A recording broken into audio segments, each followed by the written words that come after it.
જય હિન્દ વિદ્યાર્થી મિત્રો. લાસ્ટ લેક્ચરની અંદર છે આપણે ડિસ્કશન કર્યું કે પ્રોટીન સંરચના શું છે. ત્યારબાદ આપણે જોયું પોલિસેકેરાઇડ યાદ રાખજો, જેને કાર્બોદિત તરીકે આપણે ઓળખીએ છીએ. તો કે એની અંદર આપણે જોયું હતું કે ફ્રુક્ટોઝ જે છે એ સાનો મોનોમર છે, ઇન્યુલિન છે એ સાનો મોનોમર છે. ત્યારબાદ આપણે એમાં જોવા મળતો જુદો જુદો બંધ જોયું હતું. હવે આપણે અત્યાર સુધી જેટલા પણ જે બૃહદ અણુઓ છે એ ભણ્યા, એ બૃહદ અણુઓ વિશે છે એની અંદર જોવા મળતા બંધો છે એ જોવાના છે. તો આપણે શરૂઆત કરીએ કે પોલિમર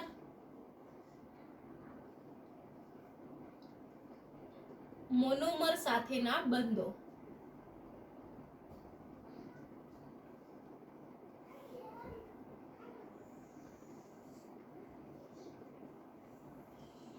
તો વિદ્યાર્થી મિત્રો, પહેલું આપણે શું ભણ્યા તો કે એમિનો એસિડ.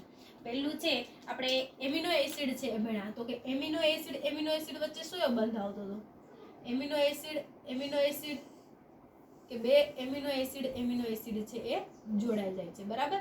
તો કે એમિનો એસિડની શૃંખલા વચ્ચે છે કયો બંધ આવતો હતો? અહીંયા આપણે આગળ ભણી જ ગયા છીએ, પેપ્ટાઇડ બંધ. કયો બંધ જોવા મળે છે? પેપ્ટાઇડ બંધ જોવા મળે છે. પરંતુ એ પેપ્ટાઇડ બંધ કેવી રીતે સર્જાય છે એ જોઈએ આપણે અહીંયા.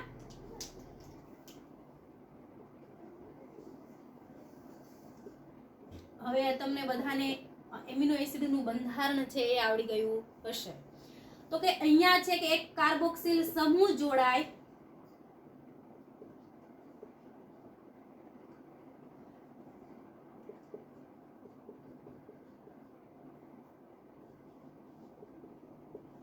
ત્યારે આપણે છે લખી દઈએ, બરાબર, કે બે એમિનો એસિડ, આ એક એમિનો એસિડ છે, આ એક બીજો એમિનો એસિડ છે.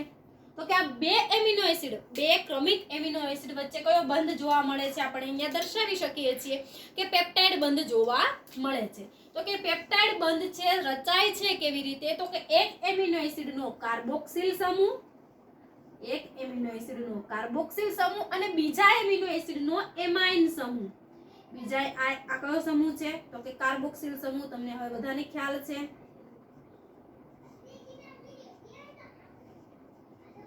બીજો એમિનો એસિડનો કયો સમૂહ છે? તો કે એમાઇન સમૂહ. એક એમિનો એસિડનો કાર્બોક્સિલ સમૂહ અને બીજા એમિનો એસિડનો એમાઇન સમૂહ વચ્ચે નિર્જલીકરણની પ્રક્રિયા થાય છે. હવે નિર્જલીકરણ એટલે શું? તો કે જે રાસાયણિક પ્રક્રિયામાંથી પાણીનો અણુ દૂર થાય એને કહેવાય નિર્જલીકરણની પ્રક્રિયા. તો અહીંયા છે કે અહીંયાથી છે OH દૂર થશે અને અહીંયાથી એક હાઇડ્રોજન દૂર થશે, તો H2O. એટલે કે નિર્જલીકરણની પ્રક્રિયા છે એ દૂર થાય, નિર્જલીકરણની પ્રક્રિયા થાય અને પાણીનો અણુ ગુમાવે ત્યારબાદ એમની વચ્ચે છે પેપ્ટાઇડ બંધ છે એ બને છે. એટલે કે એક એમિનો એસિડ બીજા એમિનો એસિડ વચ્ચે કયો બંધ આવેલો છે? તો કે પેપ્ટાઇડ બંધ આવેલો છે. પેપ્ટાઇડ બંધની વ્યાખ્યા આપે કે પેપ્ટાઇડ બંધ કોને કહેવાય? વ્યાખ્યા પૂછાશે એક્ઝામમાં કે પેપ્ટાઇડ બંધ એટલે શું? તો કે એક એમિનો એસિડનો કાર્બોક્સિલ સમૂહ, બીજા એમિનો એસિડનો એમાઇન સમૂહ, એમની વચ્ચે છે એ નિર્જલીકરણની પ્રક્રિયા થઈને પાણીનો અણુ દૂર થાય છે અને બનતા બંધને, રચાતા બંધને પેપ્ટાઇડ બંધ છે એ કહે છે. ત્યારબાદ વિદ્યાર્થી મિત્રો આપણે જોયું ગ્લાયકોસિડિક બંધ.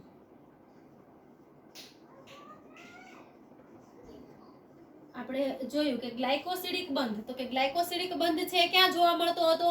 તો આપણે જોયું પોલિસેકેરાઇડ.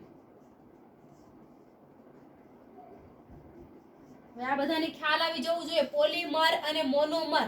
મોનોમર એટલે એક અણુ અને પોલિમર એટલે કે એની લાંબી શૃંખલા, કે મોનોમર જોડાય અને લાંબી શૃંખલા બનાવે છે એને શું કહેવાય? પોલિમર. તો કે ગ્લાયકોસિડિક બંધ ક્યાં જોવા મળે છે? તો કે પોલિસેકેરાઇડ વચ્ચે. ક્યાં જોવા મળતો હતો? કાલે મેં દર્શાવ્યો હતો આપણે આકૃતિની અંદર કે આવી રીતે છે આપણે ગ્લુકોઝનો અણુ છે જોડાઈ જાય અને આવી રીતે છે તો આ વચ્ચે બનતો બંધ જે છે એને શું કહેવાય છે? તો તો કે ગ્લાયકોસિડિક બંધ. તો કે ગ્લાયકોસિડિક બંધની અંદર પણ શું થાય છે? નિર્જલીકરણની પ્રક્રિયા થાય છે અને પાણીનો અણુ છે એ દૂર થાય છે. ત્યારબાદ છે ગ્લાયકોસિડિક બંધ છે એ બને છે. તો કે ગ્લાયકોસિડિક બંધ કોને કહેવાય? તો કે પોલિસેકેરાઇડની વચ્ચે બે ગ્લુકોઝના અણુઓ વચ્ચે છે નિર્જલીકરણની પ્રક્રિયા થઈને પાણીનો અણુ દૂર થાય છે, જેને કહેવાય છે ગ્લાયકોસિડિક બંધ તરીકે ઓળખવામાં આવે છે. ત્યારબાદ આપણે એક આગળ શરૂઆતની અંદર વિષમ ચક્રીય સંયોજનોની અંદર આવ્યું હતું એસ્ટર બંધ. કયો બંધ આવ્યો હતો? તો કે એસ્ટર બંધ. તો કે એસ્ટર બંધ છે ક્યાં જોવા મળતો હતો? તો આપણે જોયું હતું ન્યુક્લિયોટાઇડ.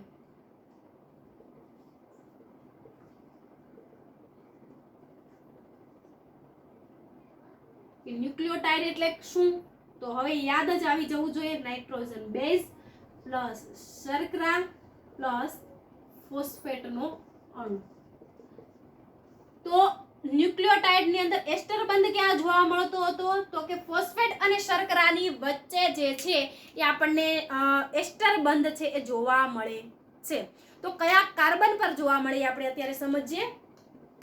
કે આ ફોસ્ફેટ અહીંયા આપણે અત્યારે એક ખાલી એમ જ રફ છે તમને સમજવા માટે છે આપણે આવી રીતે આકૃતિ દોરીએ કે અહીંયા છે કોઈ પણ પ્રકારનો એક નાઇટ્રોજન બેઝ છે, આ આપણી એક શર્કરા છે અને અહીંયા છે શું છે? તો કે ફોસ્ફેટનો અણુ છે. બરાબર.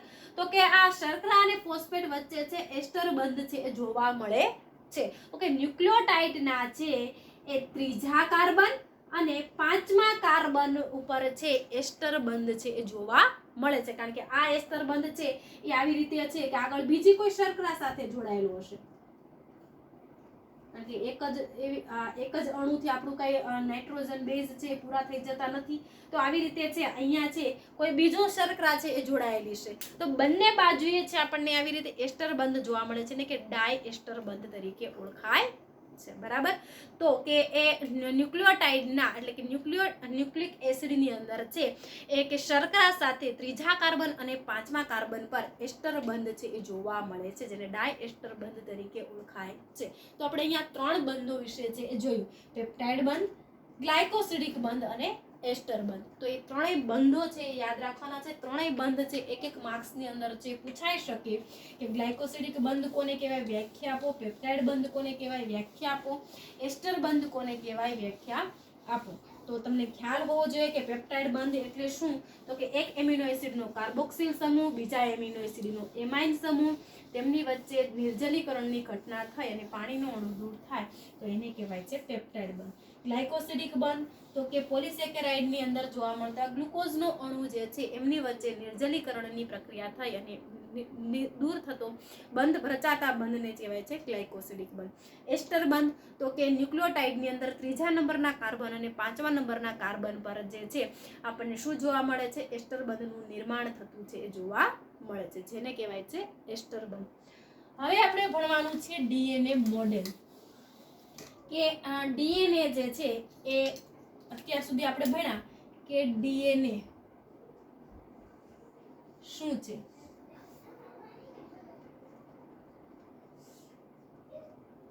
તો પહેલા જ આપણે બેઝિક માહિતીથી શરૂઆત કરીએ. ચેપ્ટર નંબર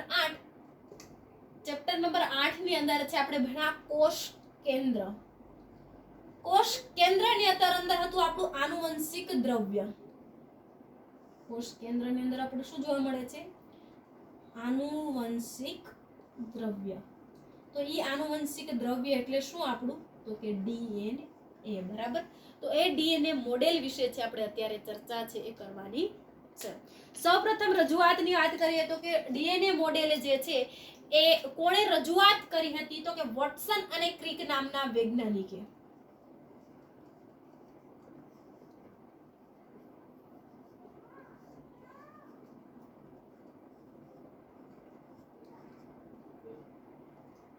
વોટસન અને ક્રિક નામના સાયન્ટિસ્ટ દ્વારા છે એ ડીએનએ મોડલની રજૂઆત છે એ કરવામાં આવે છે. કે વોટસન અને ક્રિક દ્વારા સૌપ્રથમ ડીએનએ નું મોડલ કોણે સંશોધન કર્યું છે? તો કે વોટસન અને ક્રિક દ્વારા. ડીએનએ શું છે હવે તમને ખ્યાલ આવી જોઈએ. ડીએનએ ક્યાં હશે? તો કોષની અંદર રહેલું કોષ કેન્દ્રની અંદર રહેલું આપણું આનુવંશિક દ્રવ્ય એટલે કે રંગસૂત્રિકાઓ. છેલ્લા આપણે જુદા જુદા ટાઈપ્સ ભણી ગયા, મોનોસેન્ટ્રિક, એક્રોસેન્ટ્રિક, એ બધા ટીલોસેન્ટ્રિક. તો કે ઈ ડીએનએ જે ત્યાં આવેલા હોય છે આપણી રંગસૂત્રિકાઓની અંદર. હવે એના મોડેલ અને એના બંધારણ વિશે છે આપણે ચર્ચા છે અત્યારે કરવાની છે.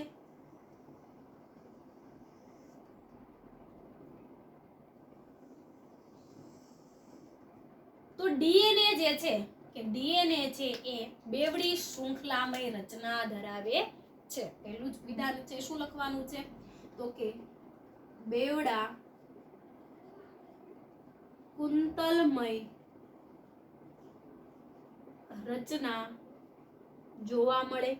કે ડીએનએ ની શૃંખલા જે છે કેવી છે તો કે બેવડા કુંતલમય રચના જોવા મળે છે. હવે એને એક ધરી પર 5 ડેશ અને બીજા ધરી પર 3 ડેશ નામ આપવામાં આવે છે. એની સામેની શૃંખલા એટલે કે એની વિરુદ્ધની શૃંખલા જે છે એના ઉપર નામ આપવામાં આવે છે 5 ડેશ અને 3 ડેશ. ઇન શોર્ટ છે કે 5 ભેગા ન થવા જોઈએ અને 3 ડેશ ભેગા ન થવા જોઈએ. બરાબર. હવે આ તમને ખ્યાલ આવી જવો જોઈએ 5 ડેશ અને 3 ડેશ છે એ શા માટે દર્શાવવામાં આવે છે એ કોઈ વિદ્યાર્થી મિત્રોને સમજાય તો હોમવર્કની અંદર છે લખવાનું છે. બાકી હું એનો આન્સર આપીશ તમને કાલે. કે બેવડા કુંતલમય રચના છે એ જોવા મળે છે. શું આ બંધ ઉપરથી છે એટલે વિચારજો થોડું કે બેવડા કુંતલમય રચના છે એ જોવા મળે છે. તો કે આપણે અહીંયા જોયું કે બેવડા કુંતલમય રચના છે, બે શૃંખલીય દ્વિશૃંખલીય રચના છે એ જોવા મળે છે. હવે આ એક શું છે કુંતલ છે. આ એક કુંતલ છે. એવી જ રીતે કોઈ બીજું કુંતલ છે. કેવી રચના છે તો કે સર્પાકાર આકારે છે. એનો આકાર કેવો છે નિસરણી જેવો સર્પાકાર. ડીએનએ છે એ કેવા આકારનો જોવા મળે છે આપણને સર્પાકાર આકારનો છે એ જોવા મળે છે. એક કોષની વાત કરી કે એક કોષમાં 2 મીટર લાંબો ડીએનએ છે એ જોવા મળે છે. કે એક કોષની અંદર છે આ ડીએનએ નો ટુકડો કેટલા મીટર લાંબો હોય છે તો કે 2 મીટર લાંબો ડીએનએ નો ટુકડો છે એ કોષની અંદર છે એ જોવા મળે છે. 5 ડેશ થી 3 ડેશ શૃંખલા દર્શાવવામાં આવે છે. એની પ્રતિ શૃંખલા એટલે કે વિરુદ્ધની શૃંખલા જે છે એને પણ 5 ડેશ થી 3 પ્રાઇમ છે દર્શાવવામાં આવે છે. હવે આપણે જોઈએ કે આ ડીએનએ જે છે એની અંદર જુદા જુદા નાઇટ્રોજન બેઝ આવેલા છે. એટલે કે તમારા ટેક્સ્ટ બુક ની અંદર છે આટલી આમ આકૃતિ આપી છે અને એ આકૃતિને મોટી છે એ દર્શાવી છે કે આપણે અત્યારે જે વિષમ ચક્રીય સંયોજનો ભણ્યા ને એ ચક્રીય સંયોજનોથી દર્શાવી છે. તો કે આ ડીએનએ ની ધરી કે આ ડીએનએ ની આ જે ધરી જે છે એ સાની બનેલી છે તો કે નાઇટ્રોજન બેઝ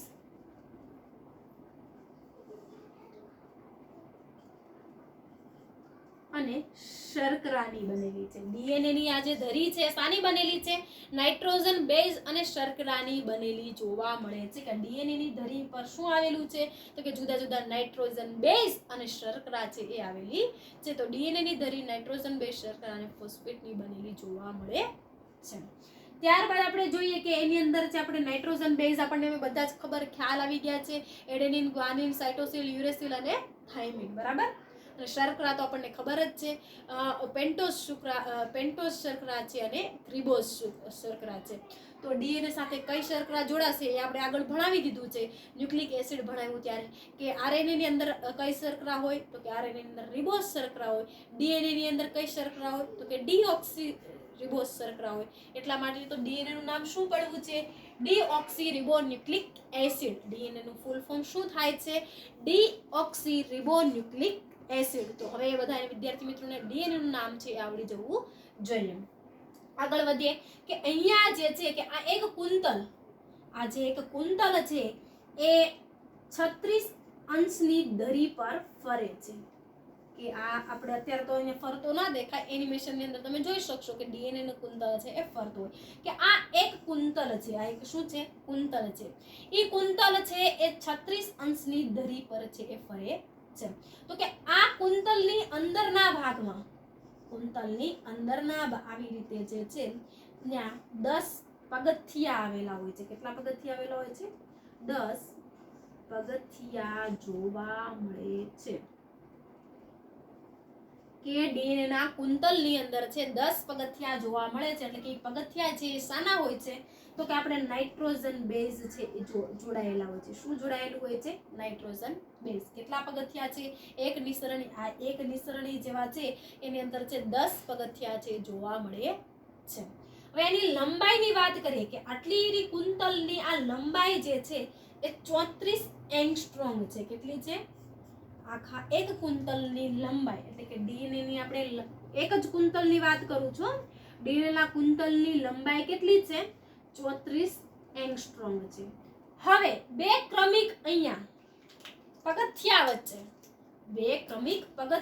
એટલે કે આ બે ક્રમિક પગથિયા વચ્ચે છે 3.4 એંગસ્ટ્રોમ છે એ લંબાઈ જોવા મળે છે. ખાસ વિદ્યાર્થી મિત્રો ધ્યાન આપવાનું છે, 34 એંગસ્ટ્રોમ છે એ આખા કુંતલની લંબાઈ છે અને 3.4 એંગસ્ટ્રોમ છે એ બે ક્રમિક પગથિયા વચ્ચેની લંબાઈ છે. બરાબર. હવે પગથિયા શાના છે? તો આપણે જોઈએ કે એડેનિન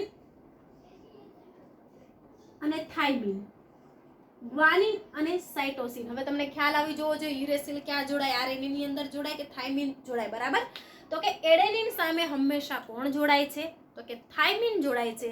તો અહીંયા છે આ બંને વચ્ચે આ રહેલા જે બંધો છે એ હાઇડ્રોજન બંધ હોય, એ પણ યાદ રાખવાનું છે. હાઇડ્રોજન બંધ છે એ જોડાયેલા હોય છે. તો આની વચ્ચે છે દ્વિહાઇડ્રોજન બંધ હોય છે અને આની વચ્ચે છે ત્રિહાઇડ્રોજન બંધથી જોડાયેલા હોય છે. એટલે કે એડેનિન થાઇમિન ની વચ્ચે હંમેશા 2 હાઇડ્રોજન બંધ છે.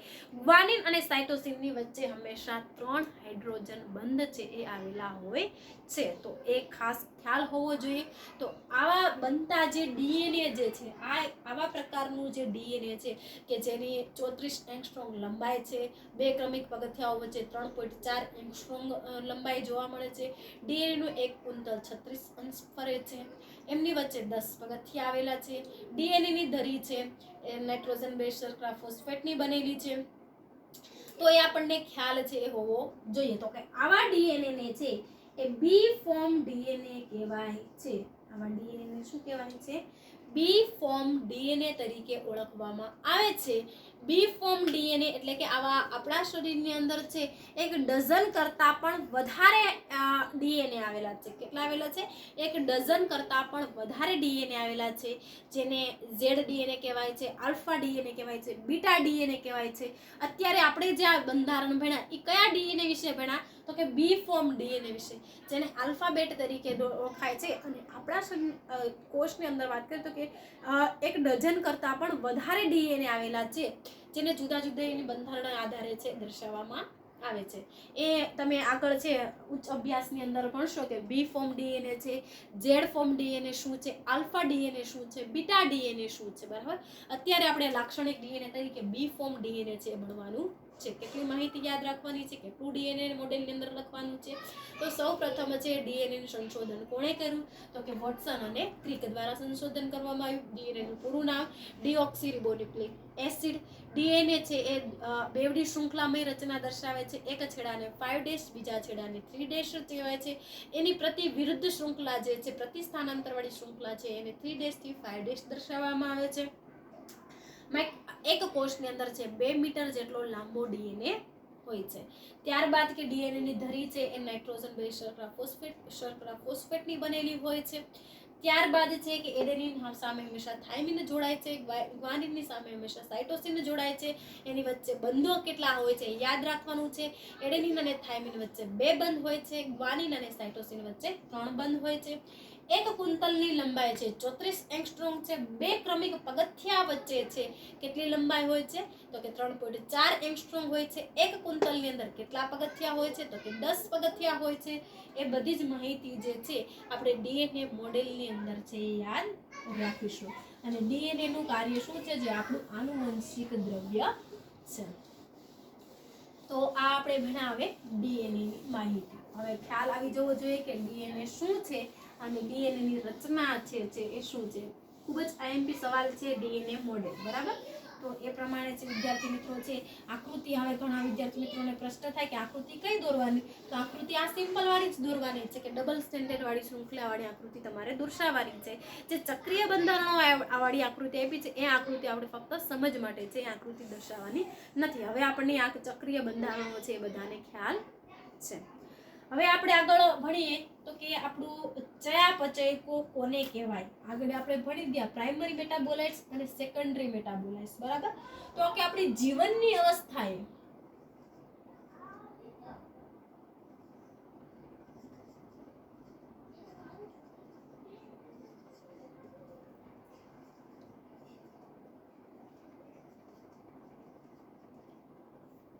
કે આપણે જોઈએ છીએ કે આપણી જીવંત અવસ્થાએ ચયાપચયકો શું છે, કે ચયાપચયકનું આપણા લાઈફસ્ટાઈલની અંદર છે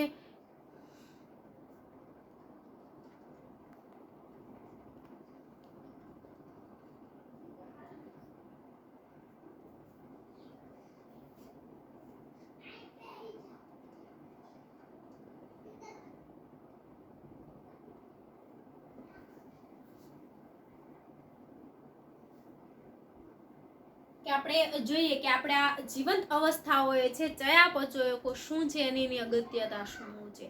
ત્યારબાદ આપણે જોઈશું કે આપણું ચયાપચયક છે એ કોને કહેવામાં આવે છે જીવંત અવસ્થાઓએ, એના વિશે અભ્યાસ કરીશું. હવે ચયાપચયકોનો અર્થ મેં ચેપ્ટર 8 ની અંદર પણ સમજાવ્યો તો અત્યારે આપણે એનું જ ફરી વખત સમજવાનું છે કે આપણે જોઈએ છે કે પ્રાણી સૃષ્ટિઓ જે છે કે વનસ્પતિ છે, પ્રાણીઓ છે,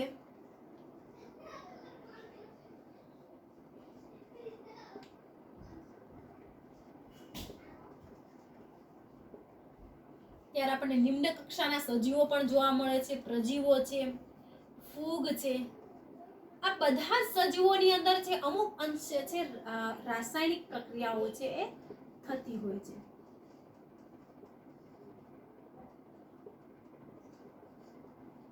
કે બધાની અંદર છે રાસાયણિક પ્રક્રિયાઓ છે એ થાય છે. હવે કોષની અંદર જે થતી જુદી જુદી રાસાયણિક પ્રક્રિયાઓ જે છે એ રાસાયણિક પ્રક્રિયાનો સાર જ આપણને ખ્યાલ છે કે રાસાયણિક પ્રક્રિયાઓથી જ આપણને એટીપી ઉત્પન્ન થાય છે. તો કે જુદી જુદી જે રાસાયણિક પ્રક્રિયાઓ થાય છે સાંદ્રતા પર આધારિત હોય છે. હવે સાંદ્રતાને શામાં રજૂઆત કરવામાં આવે છે? મોલ અથવા લીટરમાં રજૂઆત કરવામાં આવે છે. જે તમે કેમિસ્ટ્રીની અંદર ઓલરેડી ભણો છો કે આપણા કોષની અંદર સાંદ્રતા કેટલી છે એની રજૂઆત છે કે આ વનસ્પતિઓની અંદર કેટલા પ્રમાણમાં સાંદ્રતા છે, પ્રાણીઓની અંદર કેટલી સાંદ્રતા છે, પ્રજીવો અને ફૂગની અંદર કેટલી સાંદ્રતા છે કે કોષ રસની અંદર જોવા મળતી જે સાંદ્રતાઓ છે કે સપોઝ માનો કે આ બે કોષ જે છે આપણી પાસે, આ બે કોષ છે બંનેની સાંદ્રતા એટલે કે pH જુદી જુદી છે. આની 7.4 છે, આની 7 છે, તો આને આપણે શું કહીશું? તટસ્થ કહીશું. આને આપણે શું કહીશું? આલ્કલાઇન કહીશું, એટલે કે બેઝ કહીશું, બરાબર. તો કે એ સાંદ્રતા છે શામાં રજૂઆત કરવામાં આવે છે? મોલ કે લીટરની અંદર છે એ રજૂઆત થાય છે. હવે આપણે અહીંયા ભણીએ ચયાપચયકો કોને કહેવાય. તો કે ચયાપચયકો જે છે એને આપણે મેટાબોલાઇટ્સ તરીકે ઓળખીએ છીએ. શાના તરીકે ઓળખીએ છીએ? મેટાબોલાઇટ્સ તરીકે. હવે એ મેટાબોલાઇટ્સ જે છે આપણા શરીરની અંદર છે અનેક રાસાયણિક પ્રક્રિયાઓ છે એ થાય છે કે કોષની અંદર છે સતત રાસાયણિક પ્રક્રિયાઓ છે એ થાય છે. તો કે સજીવ શરીરના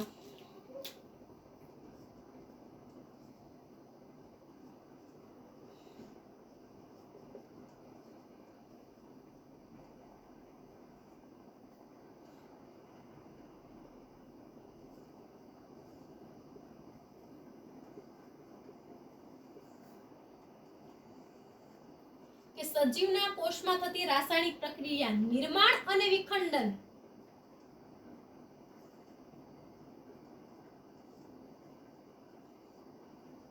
જોવા મળે છે કે અમુક રાસાયણિક પ્રક્રિયામાં નિર્માણ થાય છે તો કે અમુક રાસાયણિક પ્રક્રિયામાં વિખંડન થાય છે જેને કહેવાય છે ચયાપચયકો.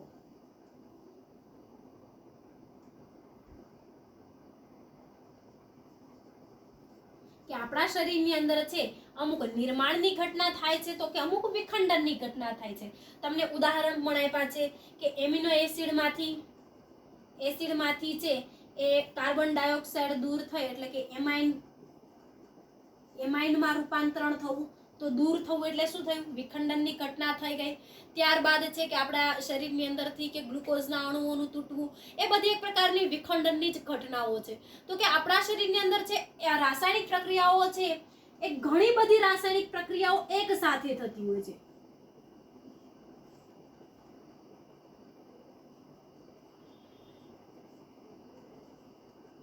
ઘણી બધી રાસાયણિક પ્રક્રિયાઓ છે શું થાય છે?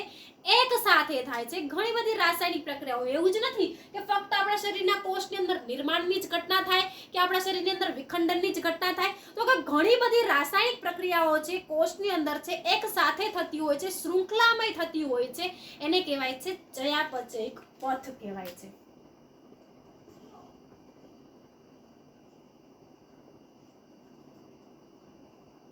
શું કહેવાય છે? ચયાપચયિક પથ એટલે શું? ચયાપચયિક પથ કોને કહેવાય? તો કે ઘણી બધી રાસાયણિક પ્રક્રિયાઓ છે એક સાથે કોષની અંદર જોવા મળે છે જે શૃંખલા સ્વરૂપે હોય છે. કેવા સ્વરૂપે હોય છે? તો કે શૃંખલા સ્વરૂપે જોવા મળે છે, જેને કહેવાય છે ચયાપચયિક પથ તરીકે ઓળખવામાં આવે છે. તો અહીંયા આપણે ઉદાહરણ આપ્યું કે ઘણી બધી નિર્માણની પ્રક્રિયા થાય, ઘણી બધી વિખંડનની પ્રક્રિયા થાય, તો એને આપણે છે એ ચયાપચયકો કહીએ છીએ. ઘણા બધા ચયાપચયકો છે આપણા શરીરની અંદર જે ભૂમિકા ભજવતા હોય છે. ચયાપચયક પથ એટલે શું? તો કે ઘણી બધી રાસાયણિક પ્રક્રિયાઓ છે એક સાથે કોષની અંદર થતી હોય છે જે શૃંખલાઓ સ્વરૂપે હોય છે, જેને કહેવાય છે ચયાપચયક પથ. હવે આપણે સપોઝ અહીંયા ઉદાહરણથી સમજીએ કે આપણો આ એક કોષ જે છે, આ બીજો કોષ છે. કોષની અંદર છે અસંખ્ય રાસાયણિક પ્રક્રિયાઓ છે એ બધી ક્યાં થાય છે? જીવરસની અંદર થાય છે. હવે આ કોષની અંદર છે આપલેનિક પ્રક્રિયા તો સતત ચાલતી જ હશે. તો કે આપણા કોષ જે છે કે આપણું શરીર તો 10 ની 14 ઘાત જેટલા કોષોનું બનેલું છે. આપણા શરીરની અંદર છે કોષોનું છે, કોષ કેટલા શરીર છે એનું નિર્માણ કેટલા કોષોનું બનેલું છે? તો કે આશરે 10 ની 14 ઘાત જેટલા કોષો જે છે. તો આપણા શરીરની અંદર છે રાસાયણિક પ્રક્રિયાઓ છે કે ટ્રાફિક સિગ્નલ સાથે સરખાવી છે.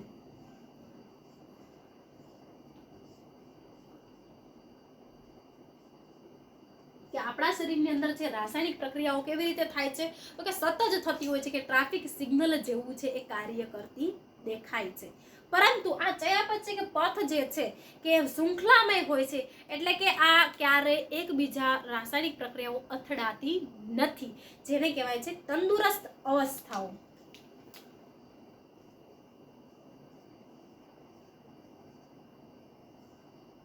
હવે કે આપણા શરીરની અંદર છે કોઈ પણ પ્રકારની જો રાસાયણિક પ્રક્રિયાની અંદર વિક્ષેપ ઊભો થાય, ક્ષતિ ઉત્પન્ન થાય, તો આપણે છે બીમાર પડીતા હોય છે. તો આપણા શરીરની અંદર પાચન કેવું થઈ જતું હોય? ધીમું થઈ જતું હોય, જેના કારણે પાચન ધીમું થાય, ગ્લુકોઝ ઉત્પન્ન ના થાય, ગ્લુકોઝ ઉત્પન્ન ના થાય, એટીપી ના ઉત્પન્ન થાય, એટીપી ના ઉત્પન્ન થાય, જેના કારણે આપણું કોષ કેવી અનુભૂતિ કરે? તો કે નબળાઈની અનુભૂતિ કરે. તો તમે એ ઉદાહરણથી સમજી શકો છો કે આપણું શરીર તંદુરસ્ત અવસ્થામાં ક્યારે હોય? તો કે બધી જ રાસાયણિક પ્રક્રિયાઓ છે એક ચયાપચયક પથ એટલે કે આ એક વર્તુળ છે કે આ વર્તુળની માફક છે એ થતી હોય છે. ક્યાંય એકબીજા સાથે છે ક્યારે અથડાતી નથી. જો અથડાય તો આપણું શરીર છે કેવું થઈ જાય છે? સુસ્તી અનુભવતું નથી, અથવા તો બેચેની થઈ જાય છે, અથવા તો આપણે બીમાર અવસ્થા છે. તંદુરસ્ત અવસ્થા કોને કહેવાય? તો કે બધી જ રાસાયણિક પ્રક્રિયાઓ છે એક વેગથી છે ગતિ કરે છે. શું કરે છે? એક વેગથી છે એ ગતિ કરે છે, કોઈ પણ જગ્યાએ કે અથડાયા વગર ગતિ કરે છે, જેને કહેવાય છે તંદુરસ્ત અવસ્થા તરીકે ઓળખવામાં આવે છે. તો કે એ ટ્રાફિક સિગ્નલ જેવા તો છે જ આપણા શરીરની અંદર, એવી ટ્રાફિક સિગ્નલ જેવી રાસાયણિક પ્રક્રિયાઓ તો છે જ, પરંતુ અથડાયા વગર સતત છે એ ગતિ કરે છે, એની લાક્ષણિકતા છે. બરાબર. બીજી એની એક લાક્ષણિકતા એ છે કે બધા જે ઉત્પ્રેરકો કે આ રાસાયણિક પ્રક્રિયાઓ માટે છે આપણે ઉત્પ્રેરકોની જરૂર પડે છે. એટલે કે ઉત્પ્રેરકો જે નિષ્ક્રિય સ્વરૂપે આપણે જોઈએ તો કે ઉદ્દીપક, અને એ ઉદ્દીપક અમુક રાસાયણિક પ્રક્રિયા દરમિયાન જ ભાગ ભજવતા હોય, ત્યારબાદ શું થઈ જતા હોય? છૂટા પડતા હોય. તો એ પ્રોટીનના બનેલા ઉત્સેચકો જે છે એ ઉત્સેચકો ભૂમિકા ભજવે છે. એ ઉત્સેચકો વિશે આપણે આખું ડિસ્ક્રાઇબ ભણવાનું છે, ત્યારે જ એના વિશે છે વધારે માહિતી છે આપણે આપીશું. હવે આપણે જોઈએ કે ચયાપચયકો જે છે એ જીવંત અવસ્થાએ તો જોઈએ કે કોષની અંદર થતી નિર્માણ અને વિખંડનની ઘટના છે.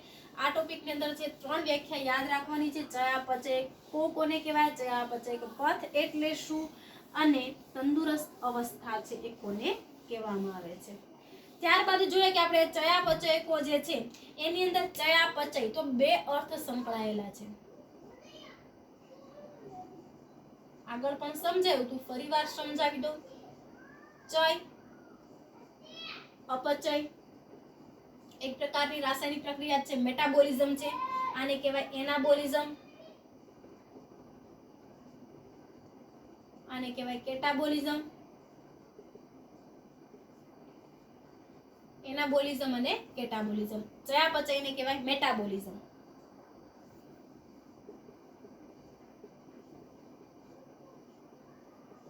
ચયાપચયને કહેવાય મેટાબોલિઝમ, ચયને કહેવાય એનાબોલિઝમ અને આને કહેવાય કેટાબોલિઝમ. હવે ચય એટલે શું? ચયની વ્યાખ્યા શું થાય? તો કે સરળમાંથી જટિલ શૃંખલાઓનું નિર્માણ કરવું. સરળ અણુઓમાંથી જટિલ અણુઓમાં નિર્માણ થાય. અપચયની ક્રિયા એટલે કે આપણા શરીરની અંદર રહેલા જે જટિલ અણુઓ જે છે એનું સરળ અણુઓમાં રૂપાંતરણ થવું. એટલે આપણે હમણાં જ જોયા કે ચયાપચય કોને કહેવાય? તો કે આપણા શરીરની અંદર થતી રાસાયણિક પ્રક્રિયાઓ નિર્માણ અને વિખંડન. આ નિર્માણ છે તો આ વિખંડનની ઘટના છે, બરાબર? તેનું ઉદાહરણ આપ્યું છે કે ચય ક્રિયા છે સરળ અણુઓમાંથી જટિલ અણુઓમાં કે એસિટિક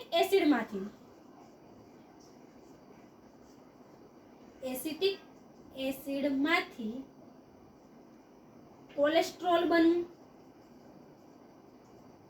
એસિટિક એસિડ કેવો અણુ છે? સરળ અણુ છે. ઈ સરળ અણુ છે એ જોડાઈને શું થાય? તો કે એક મોટો કોલેસ્ટ્રોલનો અણુ છે એ બનાવે. તો એ સરળમાંથી કેવું અણુ થઈ ગયા? જટિલ અણુ થઈ ગયા. જે ઘટનાને કહેવાય છે ચયની ક્રિયા કહેવાય છે. અપચય એટલે કે મોટો આપણી પાસે છે અણુ જે છે એનામાંથી છૂટા નાના નાના અણુઓ છે એનું રૂપાંતરણ થાય છે, એનું નિર્માણ થાય છે. એ ઘટનાને કહેવાય છે વિખંડનની ઘટના જે છે, જેને કહેવાય છે અપચય ક્રિયા, બરાબર? નિર્માણની ક્રિયા જેને કહેવાય છે આપણે ચયની ક્રિયા. બીજું યાદ રાખવાનું છે વિદ્યાર્થી મિત્રો કે સરળ અણુમાંથી જટિલ અણુઓ થાય એ દરમિયાન એટીપી વપરાય છે. કે સરળ અણુઓ છે એ ભેગા થવા હોય તો શું થવું જોઈએ? વપરાઈ જાય એટીપી. તો કે સરળ અણુ દરમિયાન છે એટીપી નો વપરાશ થઈ જાય છે. જ્યારે જટિલ અણુમાંથી સરળ અણુઓ બને છે ત્યારે એટીપી નિર્માણ થાય છે. એટીપી શું છે? તો આપણને ખ્યાલ હોવું જોઈએ કે આપણા કોષની અંદર થતો જે સંગ્રહિત જે ખોરાક જે છે એમાંથી છૂટી પડતી ઉર્જા છે. અને એટીપી નું ફૂલ ફોર્મ શું છે? એડિનોસાઇન ટ્રાઇફોસ્ફેટ તરીકે ઓળખવામાં આવે છે. એટીપી નું ફૂલ ફોર્મ શું છે? એડિનોસાઇન ટ્રાઇફોસ્ફેટ તરીકે ઓળખવામાં આવે છે, જે ઉર્જા તરીકે આપણે ઓળખીએ છીએ. તો આવી રીતે જે છે કે આપણા શરીરની અંદર એસિડિક અણુમાંથી કોલેસ્ટ્રોલનો અણુ બને તો એ પ્રકારની શું છે? એટીપી વપરાય છે. જટિલ અણુઓમાં છે કે જટિલ અણુઓની વાત કરીએ તો કે આપણા શરીરની અંદર છે મોટો એક ગ્લુકોઝનો અણુ છે. ગ્લુકોઝમાંથી છે એટીપી છૂટી પાડવી છે તો કે લેક્ટિક એસિડ બને. ગ્લુકોઝમાંથી લેક્ટિક એસિડ બને તો એ દરમિયાન છે એટીપી મુક્ત થાય છે. તો આ ઘટનાને કહેવાય છે ગ્લાયકોલિસિસ કહેવાય છે. ગ્લુકોઝમાંથી લેક્ટિક એસિડ અથવા તમને એવું કે પાયરુવિક એસિડ કે ગ્લુકોઝમાંથી પાયરુવિક એસિડ નિર્માણ જે થાય છે એ ઘટનાને કહેવાય છે ગ્લાયકોલિસિસ. ગ્લાયકોલિસિસ આપણે 13મા ચેપ્ટરની અંદર ડિટેલની અંદર ભણવાનું છે. આ 10 સ્ટેપની અંદર થતી પ્રક્રિયા છે કે ગ્લુકોઝના અણુઓમાંથી ગ્લુકોઝના એક અણુનું વિખંડન થઈને લેક્ટિક એસિડના 2 અણુ નિર્માણ થાય છે અથવા પાયરુવિક એસિડના 2 અણુ નિર્માણ થાય છે.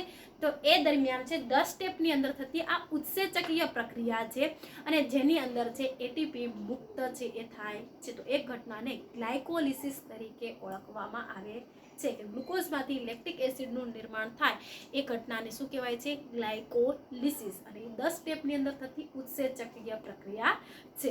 તો એ છે આપણે પછી છે એ ભણવાનું છે. તો આજના ટોપિકની અંદર છે આપણે પેલું ડીએનએ મોડેલ પેલા બંધો વિશે ભણ્યા. કયા કયા બંધો?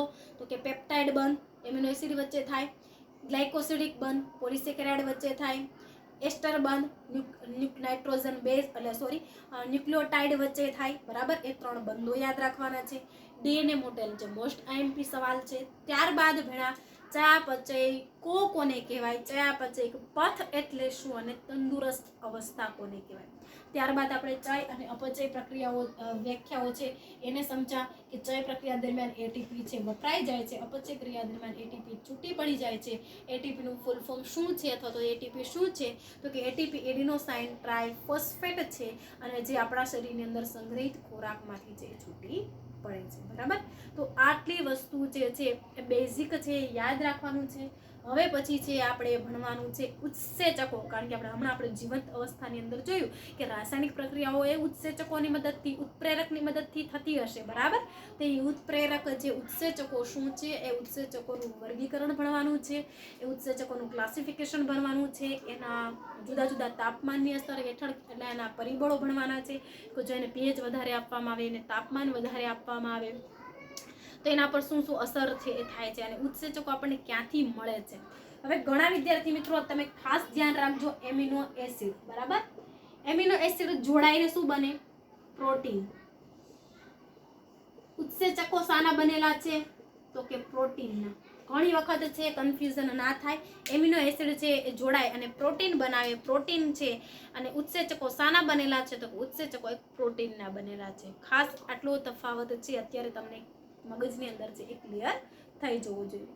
વધારે છે આપણે આગળના લેક્ચરની અંદર છે એ ભણીશું. યાદ રાખજો, ચયાપચયને કહેવાય મેટાબોલિઝમ, અપચયને કહેવાય છે એનાબોલિઝમ અને અપચયને કહેવાય છે કેટાબોલિઝમ. જય હિન્દ.